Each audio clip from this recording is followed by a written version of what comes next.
Nîmes 11e reçoit Dijon 17e. Les Nîmois ont remporté 2 matchs sur les 4 derniers joués, plus un nul et une défaite. Le rythme est bon, mais il faut encore prendre des points pour être sûr de se maintenir en Ligue 1 Conforama. Dijon de son côté a le même objectif mais avec plus de difficultés.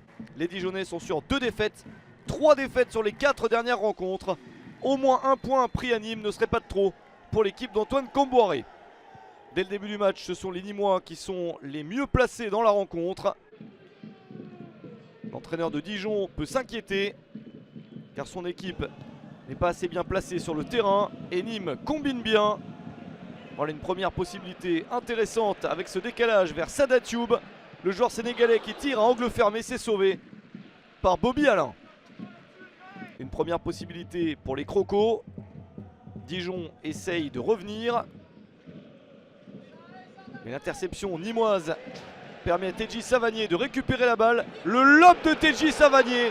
Superbe inspiration de Teji Savanier pour le 1-0 après 28 minutes seulement. Bobby Alain était avancé. Savanier l'a vu et il marque son 3e but de la saison avec un geste très bien réalisé. Nîmes mène au score et Savanier a marqué un des plus beaux buts de la saison. À la mi-temps, Nîmes mène 1-0, c'est à confirmer pour l'équipe de Bernard Blacard. Les Nîmois n'avaient fait qu'une bouchée de Dijon en Bourgogne lors de la première confrontation de la saison entre les deux équipes. Nîmes avait gagné 4-0 à Dijon. Savanier avait d'ailleurs marqué un but et réalisé une passe décisive.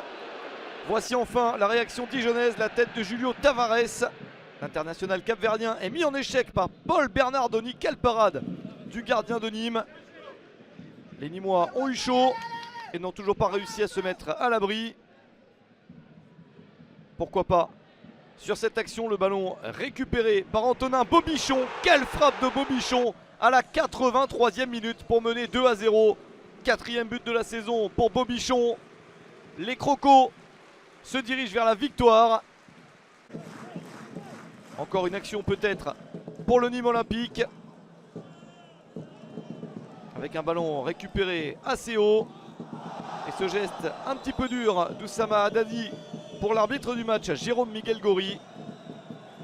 Un geste qui mérite carton jaune pour l'arbitre. Le problème pour Haddadi, c'est qu'il en avait déjà pris un à la 66e minute. Voici le deuxième à la 89e.